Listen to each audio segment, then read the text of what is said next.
বিধায়ক উৎপল ব্রহ্মচারী মহারাজকে সংবর্ধনা গ্রামীণ চিকিৎসক আরএমপি এর সংগঠনের পক্ষে।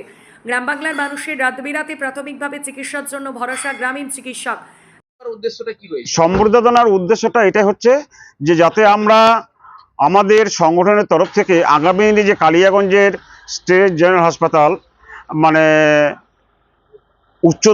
উচ্চ স্তরে হতে চলেছে, সেই অভিজ্ঞতা ভিত্তিক কিংবা শিক্ষকতার যোগ্যতা হিসাবে যাতে আমাদেরকে ওইখানে কোনো একটা কর্মসংস্থান করে দেয়। এবং আমরা যে দিবারাত্রি পরিষেবা দিয়ে থাকি গ্রামে, তো সেই ক্ষেত্রে আমাদের দিকে জানি একবার সরকার চোখ তুলে তাকায়। এটা হচ্ছে আমাদের। কেউ 30 বছর, কেউ 40 বছর, কেউ প্রয়াত হয়ে গেছে।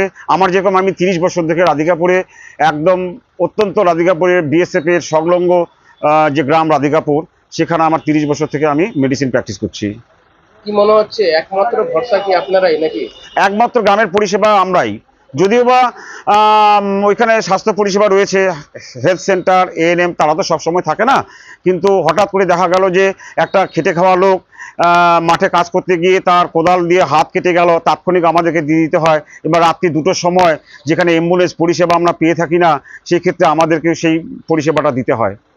এবং এই পরিষেবা দিতে দিতে দিতে আমরা অনেক দিন থেকে ডেপুটেশন সম্মেলন করেই আসছি, কিন্তু তথাপি আমাদেরকে কোনো অ্যালাউ হয় না। এই কাজ থেকে আমরা বারবার বঞ্চিত হয়ে যাচ্ছি। তো আমরা, আপনার নাম?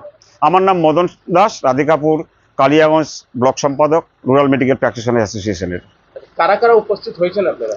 আজকে আমার ক্যাশিয়ার এসছে, আমার সভাপতি আসছে শীতল কুমার গোস্বামী, আমার কালিয়াগঞ্জ ব্লক ক্যাশিয়ার আসছে বাদলদেব শর্মা, এবং আমাদের আরও সদস্য রয়েছে যারা সবসময় আমাদের স্বাস্থ্য পরিষেবার সাথে যুক্ত। তো এটাই আমি সরকারের কাছে কামনা করছি যাতে আগামী দিনে আমরা একটা ভালো সন্ধান পেয়ে থাকি।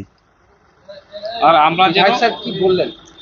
এমএলএ সাহেব বললো যে একটা প্রেয়ার দিতে। হ্যাঁ, আমি আগামী দিনে দেখব যে কালিয়াগঞ্জ হাসপাতালটা তৈরি হচ্ছে, আপনাদের সহযোগিতা যদি কোনো কিছু করা যায়, তো উনি বললেন, আশ্বাস দিলেন যে আমি কাজটাকে দেখব, একটা প্রেয়ার। বিভিন্ন জায়গায় আবেদন বা ডেপুটেশন দিয়েছিলেন, কতটা লাভজনক হয়েছে? কিন্তু কিছু লাভ হয়নি, কোনো রকমের প্রস্তুতি দিয়ে আমাদের কোনো রকমের হয়নি। তাই আজকে আমরা সম্মেলন যে সংগঠন আমরা আজকে এই এমএলএর কাছে আমরা এসেছি, বোধ আশা করে বড় একটা আশা নিয়ে এসেছি। আগামী দিনে শিক্ষাগত যোগ্যতার অনুসারে কালিয়াগঞ্জ স্টেট জেনারেল হাসপাতালে আশেপাশে স্বাস্থ্য কেন্দ্রীয় সরকারি হাসপাতালগুলোতে সুযোগ সুবিধা পাওয়া যায়। এছাড়াও সরকারিভাবে গ্রামীণ চিকিৎসকদের প্রশিক্ষণের ব্যবস্থা করলে গ্রাম বাংলার মানুষের আরও উন্নতভাবে স্বাস্থ্য পরিষেবা দেওয়া যাবে। এই নিয়ে কালিয়াগঞ্জ বিধানসভার বিধায়ক উৎপল ব্রহ্মচারী মহারাজের থেকে আলোচনা করেন এবং কালিয়াগঞ্জ বিধানসভার প্রথমবার বিধায়ক হওয়ার জন্য উৎপল ব্রহ্মচারী মহারাজকে সংবর্ধনা দেওয়া হয়। রুরাল মেডিকেল প্র্যাকটিশনার্স অ্যাসোসিয়েশন আরএমপিএ এর পদাধিকারী এবং সদস্য পক্ষে উপস্থিত ছিলেন সংগঠনের সম্পাদক মদন দাস, সভাপতি শীতল গোস্বামী, ক্যাশিয়ার বাদল দেব শর্মা, বিশ্বজিৎ সাতার, শৈব সহ অন্যান্যরা। বক্তব্য আছে, সেই বক্তব্যগুলো আমরা তুলে ধরবো এবং আমরা আগে আমার বক্তব্যগুলো রাখবো। ধন্যবাদ।